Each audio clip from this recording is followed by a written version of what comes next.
Seigneur, ta parole est grande, elle demeure à jamais. Ta parole est infaillible, rien ne peut la supprimer.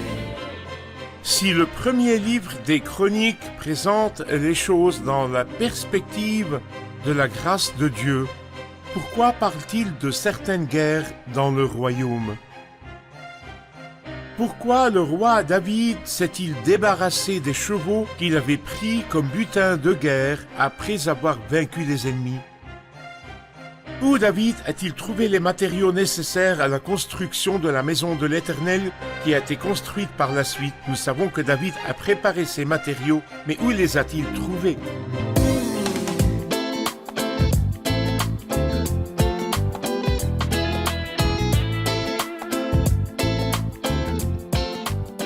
Bienvenue à vous, chers téléspectateurs, ainsi qu'à tous nos téléspectateurs dans le monde entier, dans un nouvel épisode de notre émission d'études quotidiennes Toute la Bible. Dans notre étude, nous en sommes au premier livre des Chroniques, chapitre 18 et chapitre 19. Je vous encourage à préparer votre Bible et à ouvrir ces chapitres, les chapitres 17 et 18 du premier livre des Chroniques. Nous étudions les étapes de David vers l'affermissement de son royaume et aujourd'hui, si Dieu le veut, nous parlerons de certaines guerres dans lesquelles David s'est engagé et dont il est sorti triomphant et victorieux. Permettez-moi tout d'abord d'accueillir nos invités, les serviteurs du Seigneur, le Dr Issam Aizad, bienvenue. Merci beaucoup. Le frère Isaac Elia, bienvenue. Merci beaucoup. Nous sommes honorés. Merci. Bienvenue aussi à nos invités, honorés de vous avoir. Dr Issam, au début du chapitre 18, David est engagé dans une guerre contre les Philistins. Mais j'ai encore une question de principe, puisque le premier livre des Chroniques est le livre de la grâce, qui parle de la grâce de Dieu. Pourquoi les guerres sont-elles mentionnées dans ce livre? Dans les livres de Samuel qui racontent l'histoire de David, il y a des guerres, n'est-ce pas? Et il y en a beaucoup, mais les guerres ici sont complètement différentes de celles de là-bas. Comment? Là-bas, par exemple, il y a la guerre contre Saül, sa poursuite contre lui, la poursuite de son fils Absalom. Au milieu de ces guerres, il y a les péchés qu'il a commis, et il y a ce qu'a fait Amnon, son fils, et tout cela s'entremêle. Ces guerres n'incluent ni la guerre contre Saül, ni l'histoire de Méphibosheth, ni l'histoire de son fils Absalom, ni les choses dans lesquelles il s'est impliqué, ni les choses dans lesquelles son fils Amnon s'est impliqué.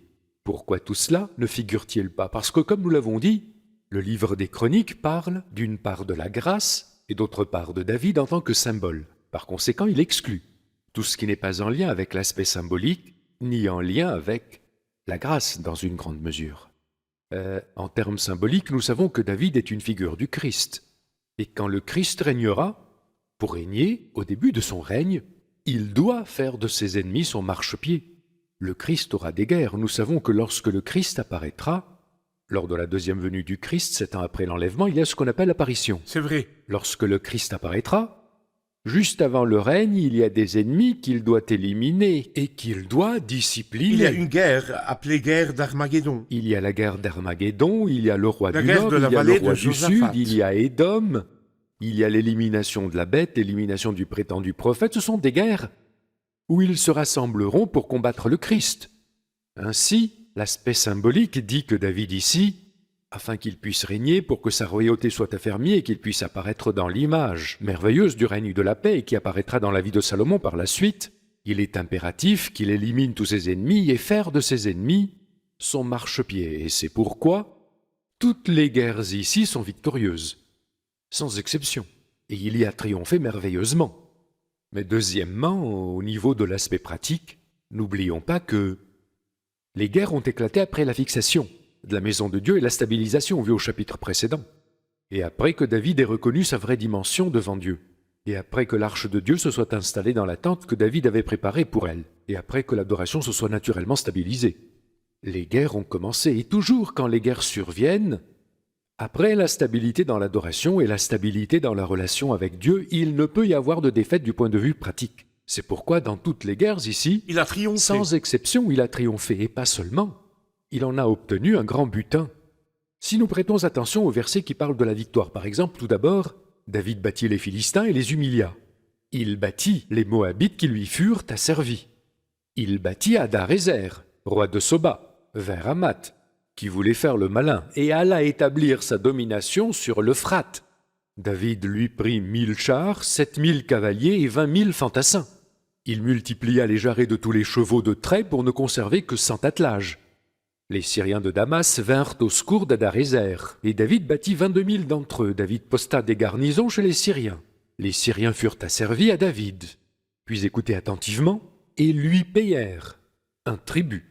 L'Éternel protégeait David partout où il allait. David prit les boucliers en or que portaient les serviteurs d'Hadarézer et les amena à Jérusalem, puis l'incident avec Tohu. Le verset 10 parle de l'or, de l'argent et du bronze provenant de toutes ces guerres. Verset 11, le roi David les consacra à l'Éternel comme il avait déjà fait pour l'argent et l'or pris à toutes les nations, Édom, Moab, etc., etc. Toutes ces guerres, d'une part, révèlent la victoire. David remporte la victoire qui symbolise la victoire du Christ dans ces guerres, afin de posséder la deuxième chose, qui est le très grand butin que David a pris. Il s'agit donc de guerres pour affirmer le royaume, et du côté symbolique dispensationnel, il s'agit des guerres que le Christ mènerait pour éliminer les ennemis représentés par la bête, le prétendu prophète, et Édom, appelé la guerre d'Armageddon, et la vallée de Josaphat, à la fin de la tribulation des 7 ans, juste avant son règne millénaire et l'établissement du règne millénaire. Frère Isaac, en référence à ce qu'a dit le docteur Issam à propos du butin et de la victoire que le Seigneur a remporté aux mains de David, il est dit au verset 4, « David lui prit 1000 chars, 7000 cavaliers et 20 000 fantassins. » C'est-à-dire un très grand nombre de chars qui devraient enrichir n'importe quelle armée, mais il ajoute « David mutila les jarrets de tous les chevaux de trait pour ne conserver que 100 attelages. » Pourquoi a-t-il fait cela? C'est un comportement correct et conforme à la volonté de Dieu, car Dieu avait dit et ordonné au roi de ne pas avoir un grand nombre de chevaux et de femmes. Pourquoi pas un grand nombre de chevaux? Pour au moins 2 raisons. La première est de ne pas compter sur les chevaux, mais sur Dieu. Et David l'a fait de ses propres mains. David dit à l'Éternel, « Je m'appuierai sur toi, je vais prendre ces chevaux et les mutiler, c'est-à-dire les débarrasser de leurs jambes arrière, de sorte qu'ils ne soient plus un appui pour moi et pour le chef de mes armées. Je veux que tu sois, Seigneur, mon seul appui. » Et c'est une belle chose, que nous ne nous appuyons sur aucune ressource naturelle que Dieu nous donne. Ni l'argent, ni la santé, ni la position, mais je mets toute ma confiance en Dieu. La deuxième chose qui est également belle, que c'était une sorte d'apparence trompeuse pour le roi. La pompe et la grandeur du roi apparaissent lorsqu'il a beaucoup de chevaux et que ses armées sont fières allures. Cela s'est produit plus tard avec Salomon. Salomon multiplia ses chevaux et se lança dans le commerce des chevaux et multiplia sa femme, pour la force du nombre comme pour se glorifier. David s'en écarta et se conforma à la pensée de Dieu, et je pense que c'est aussi une leçon pour nous, de ne pas nous fier aux apparences trompeuses qui sont pour le monde, mais nous voulons simplicité de l'esprit et dépendance à l'égard de Dieu. Simplicité de l'esprit. L'Église primitive se réunissait simplement, avec joie et simplicité de cœur. Nous voulons de la simplicité dans notre vie, dans nos vêtements, dans notre nourriture. Nous voulons de la simplicité dans nos réunions. Ne cherchons pas ce qui éblouit les gens, mais ce qui glorifie Dieu. Parfait. Nous allons faire une pause puis prendre une question de notre public. Chers spectateurs, je vous retrouve après la pause. Ne quittez pas.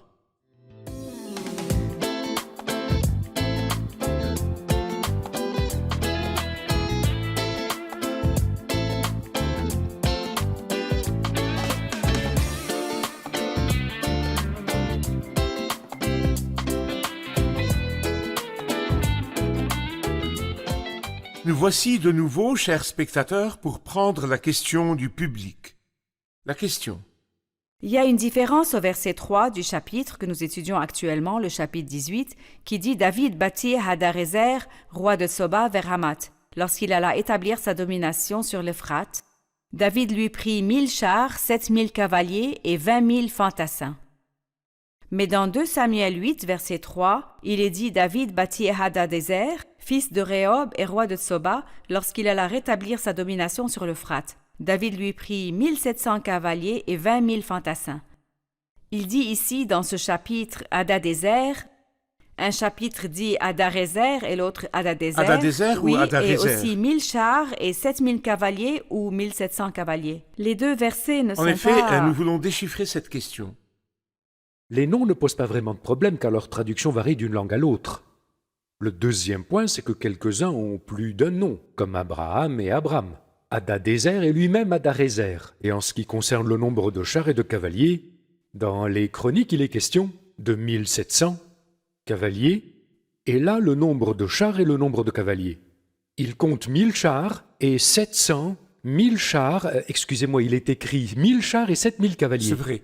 Et là, il est question de 1700 cavaliers. Il s'agit donc de 1000 chars et de 700 cavaliers.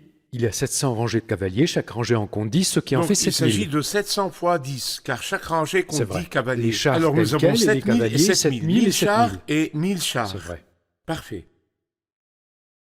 Il est dit, frère Isaac, qu'après sa victoire, il prenait le butin et le consacrait. Bien sûr, quand il le consacrait, il le réservait. Après qu'il ait été utilisé par ces méchants rois païens, il le consacrait pour un autre usage. Par exemple, au verset 8, il est dit « David prit encore une grande quantité de bronze, Salomon l'utilisa pour fabriquer la cuve en bronze, ainsi que les colonnes et les ustensiles en bronze. » Pourriez-vous nous dire, à partir de cette analogie, où David a-t-il trouvé ou préparé les matériaux de construction du temple que Salomon construira plus tard? En fait, il a tout préparé pour Salomon, à tel point que certains commentateurs ont dit que c'est David qui a préparé tous les matériaux, que c'est le temple de David, car Salomon n'a fait qu'exécuter. David faisait ce qui suit. Chaque fois qu'il allait à la guerre, chaque fois qu'il allait quelque part ou qu'il recevait un cadeau, il prenait les choses utiles à la construction du temple et les consacrait et les réservait à Dieu. Et c'est une chose merveilleuse. Et nous enseigne une leçon importante, que si le croyant a un but élevé et saint dans la vie, toutes les ressources qui se présentent à lui seront réservées, leurs prémices ou leur totalité, franchement à cette fin. Et c'est une chose merveilleuse car le croyant comprend que dans cette vie, il est l'intendant de tout ce que le Seigneur lui donne. Vous voulez dire que tout succès que j'obtiens dans cette vie doit être réservé à Dieu, Oui, utilisé pour Dieu? c'est-à-dire ce croyant a été racheté par Dieu, donc Dieu m'a racheté et sauvé. Je lui appartiens. Par conséquent, tout ce que j'ai, toutes mes possessions, j'en suis l'intendant, pas le propriétaire. Et il le mérite. Mais cela ne veut pas dire que nous ne mangerons pas, ne boirons pas. Mais je prends ce dont j'ai besoin pour mes besoins, mais il doit y avoir des priorités, le Seigneur. Le Seigneur, son œuvre, son service et sa maison. Comme David. Excusez-moi, j'aimerais m'arrêter avec vous sur cette partie. Je dois 10% à Dieu. N'est-ce pas le droit de Dieu? Oui, je lui dois 10%. Je dois 10% à Dieu. J'ai 1000 $ de revenus, je prends les 10% et je les donne à Dieu. Le reste est à moi. Je suis libre de l'utiliser, j'achète ce que je veux, je dépense ce que je veux, tant que j'ai donné à Dieu ce qui lui revient. Ai-je mal compris? Vous avez mal compris. Faites-moi bien comprendre, docteur D'où Issa. viennent les 10%? Le mot apporter les dîmes et mettez-moi à l'épreuve dans l'Ancien Testament? Apporter les dîmes, était-ce vraiment 10%? Non. Si vous vous rappelez ce qui a été payé par le Juif dans l'Ancien Testament, ce qu'il devait payer. Je pense que c'était bien plus du tiers de son revenu. Un tiers du revenu. Je pense que c'était bien plus du Pas moins tiers. que cela. Dans tous les cas, pas moins du tiers du revenu dans les différents éléments. Dans les différents éléments. S'il y avait un quelconque élément réservé, à savoir apporter les dîmes et mettez-moi à l'épreuve, ce n'était pas tout ce qu'il payait. Car il considérait traiter avec Dieu d'une manière littérale. L'abondance était une promesse divine pour eux. Et la prospérité temporelle était une promesse divine. Et l'idée de récompense était une chose très importante. Même David lui dit « Juge-moi, Éternel, conformément à ma justice et à mon intégrité ». Pour le croyant chrétien, ce n'est pas du tout comme ça, non. Vous avez été racheté à un grand prix. Il y a eu rédemption, racheté par le sang du Christ. Je ne m'appartiens donc plus. Par conséquent, moi, mes yeux m'appartiennent-ils? Non. Très bien. Et mon oreille? Aucun de mes Et membres même ne ma m'appartient. santé. Si ma santé ne m'appartient pas, à qui appartient-elle donc? Elle lui appartient. Elle lui appartient. À plus forte raison, ce qui est dans mes poches, pourquoi le séparais-je de lui? Donc cela représente une caution qui m'est confiée. Et il est tout naturel que je la dépense en toute fidélité. Je suis un intendant. Je suis l'intendant de ce qui m'a été donné. Cette intendance signifie que je dois dépenser tout ce qui m'a été donné en toute fidélité. Il n'y a donc rien qui s'appelle « ceci appartient à Dieu et cela m'appartient ». Du moment que Dieu a pris ce qui lui revient, je suis libre de disposer de ce qui Je m'appartient. vais citer un verset de Luc 14. Le verset sur l'argent. Quiconque veut être mon disciple, aucun de vous à moins de renoncer. À quoi? À tout ce qu'il possède. Ne peut être mon disciple. Renoncer ne signifie pas jeter, ni gaspiller, ni abandonner. Renoncer signifie ne pas s'y attacher. Et le être mettre à la intendant. disposition de Dieu. Il est intendant. Il dépense sur lui et sur sa famille dans les limites de la fidélité. Et donne aux choses de Dieu dans les limites de la fidélité, car il n'est rien d'autre qu'un intendant. Et bien sûr, l'intendant, c'est un lourd fardeau. Plus la responsabilité est grande, connaissez-vous l'idée de caution? C'est une caution à ma charge.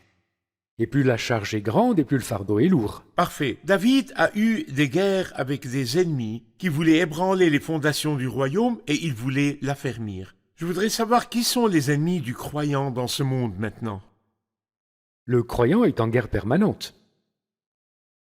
Et il y restera, c'est un fait que nous devons savoir. La vie chrétienne n'est pas du tout une promenade. Mais la vie chrétienne est une lutte et une guerre permanente.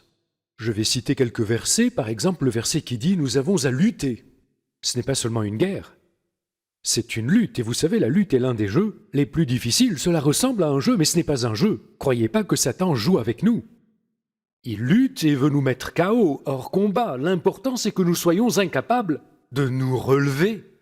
Nous sommes donc dans une guerre permanente, mais au moins dans la Bible, nous lisons qu'il y a trois types de guerres, disons trois types de guerres très clairs, rapportés dans Galates 5. En effet, la nature humaine a des désirs contraires à ceux Contre de l'esprit. l'esprit. Et l'esprit a Contre des désirs la nature contraires à ceux humaine. de la nature humaine. Ils sont opposés entre eux, de sorte que vous ne pouvez pas faire ce La que vous chair voudriez. et la nature déchue en moi. Déchue qui est en nous est héritée d'Adam, qu'il a hérité de Satan. Important à savoir. D'où nous vient cette nature d'Adam? Et Adam l'a eu d'où? Avec les mêmes traits de Satan. Quand le Seigneur dit dans Jean 8, « Vous avez pour père le diable et les désirs de votre père. J'ai le corps et la forme de mon père. Et je tiens aussi de Satan. Satan a une paternité, il a une paternité morale. Qu'est-ce que je tiens de Satan? La vieille nature qui est en moi, Donc la première guerre est liée à la chair qui est en moi. à la vieille nature C'est qui est en l'ennemi. moi. C'est le premier ennemi. Le deuxième ennemi, 1 Jean en parle au 2e chapitre. N'aimez pas le monde, ni ce qui est dans le monde. En système du effet, monde. tout ce qui est dans le monde, la convoitise qui est dans l'homme, la convoitise des yeux et l'orgueil dû aux richesses, les tentations du monde, les ambitions du monde, les buts que le monde m'inculque afin que je vive pour eux, les choses qui brillent devant moi et avec lesquelles Satan, c'est-à-dire veut toujours me tenter. 3. Satan lui-même est selon Éphésiens 6, en effet ce n'est pas contre l'homme que nous avons à lutter, mais contre les autorités, contre les démons, et c'est une puissance très très ordonnée. Elle réveille en moi la vieille nature. Elle embellit le monde à mes yeux pour me tenter, et elle m'apporte des idées qui courent après le monde et répondent à la nature Les déchue ennemis qui du est en moi. croyant sont donc la chair, le monde et Satan. Chers téléspectateurs, nous allons faire une pause puis poursuivre notre étude de ce chapitre très important, les victoires de David dans sa guerre pour affermir le royaume après la pause.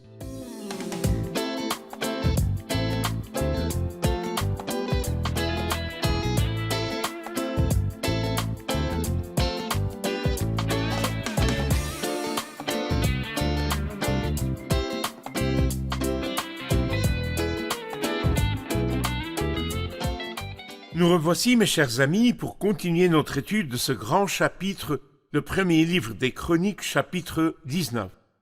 Le chapitre 19 parle d'une nouvelle guerre contre les Ammonites. Pourriez-vous nous dire, frère Isaac, ce qui l'a provoqué et ce qui s'est passé? Au début du chapitre 19, la Bible dit que Nakash, le roi des Ammonites, mourut et son fils devint roi à sa place. David se dit « Je vais montrer de la bonté envers Hanun, le fils de Nakash, car son père en a montré envers moi. » Et il envoya des messagers le consoler. Lorsqu'ils arrivèrent, ils dirent « Est-ce pour honorer notre père que David nous envoie des consolateurs? N'est-ce pas pour faire une reconnaissance de la ville et la détruire pour explorer le pays ?» Et ils leur firent un très mauvais parti. Alors Hanun arrêta les serviteurs de David, les fit raser et fit couper leurs habits par le milieu, puis il les renvoya. Ce fut le plus grand mépris, la plus grande humiliation pour ces hommes.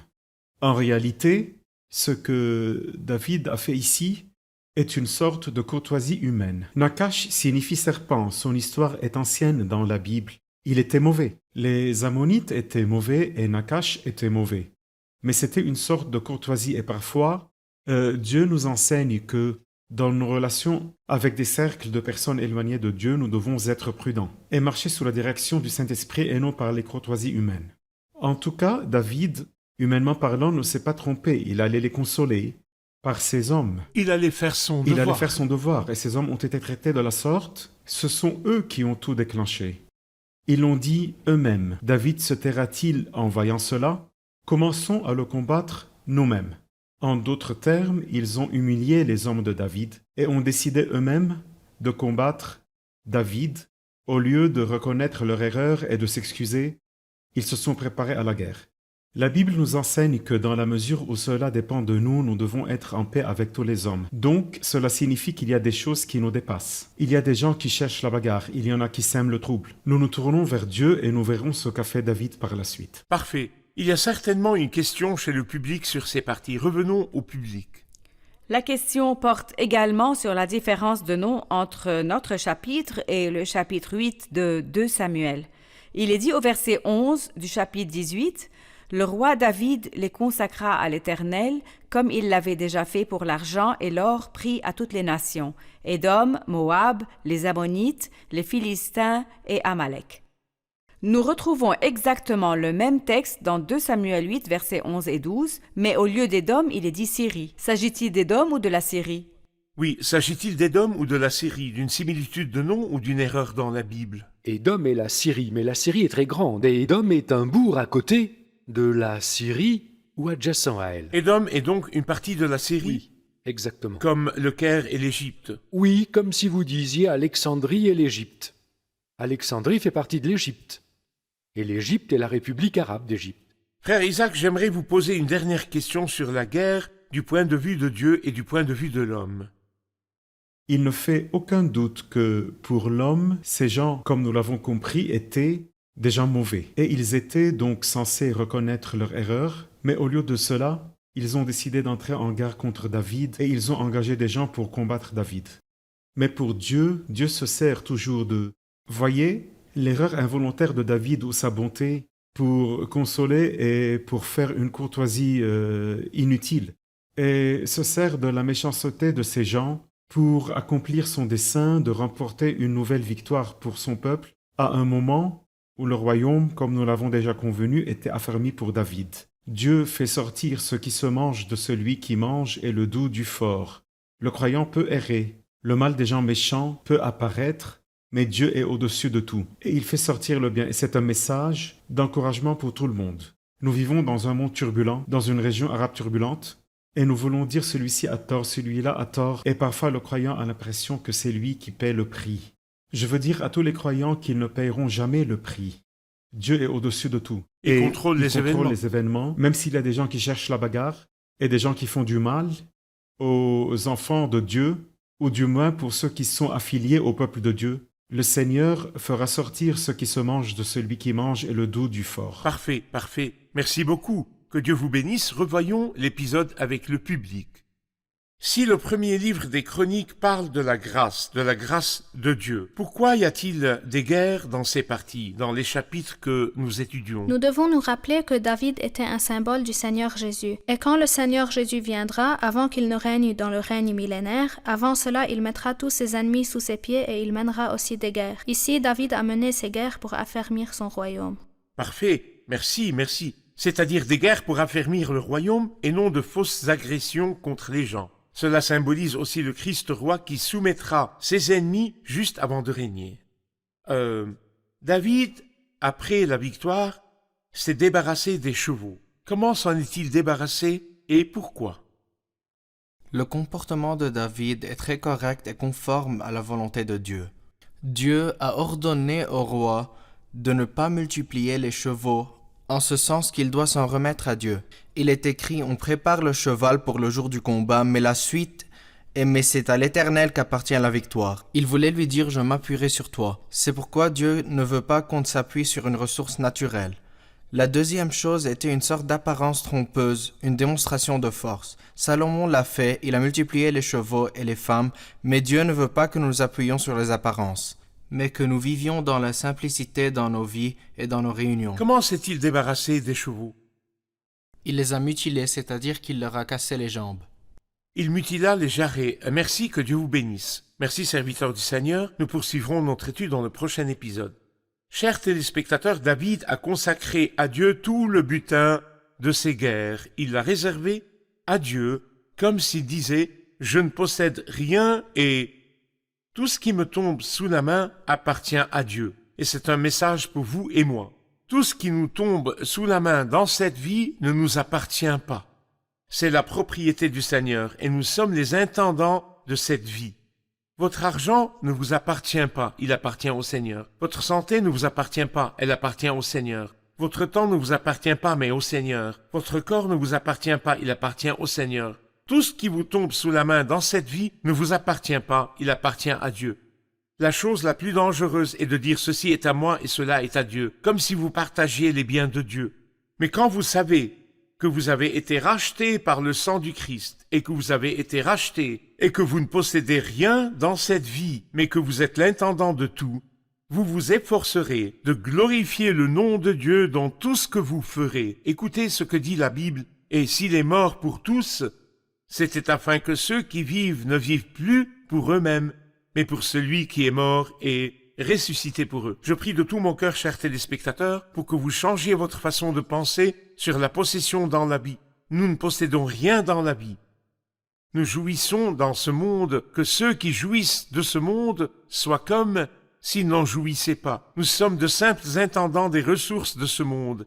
Exploitons, vous et moi, tout pour la gloire de Dieu. Convertissons, vous et moi, tout en monnaie du ciel. Faisons, vous et moi, tout pour la gloire de Dieu, afin que nos trésors ne soient pas sur la terre, mais dans le ciel. Je vous retrouve dans le prochain épisode. Que le Seigneur soit avec vous.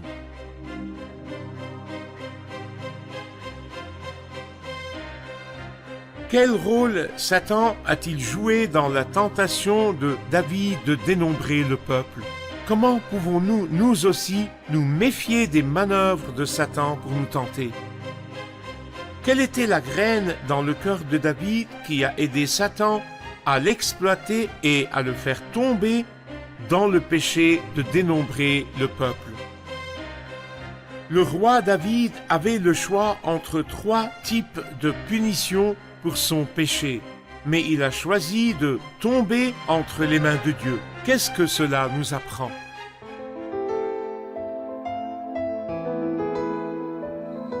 Seigneur, ta parole est grande, elle demeure à jamais. Ta parole est infaillible, rien ne peut la supprimer.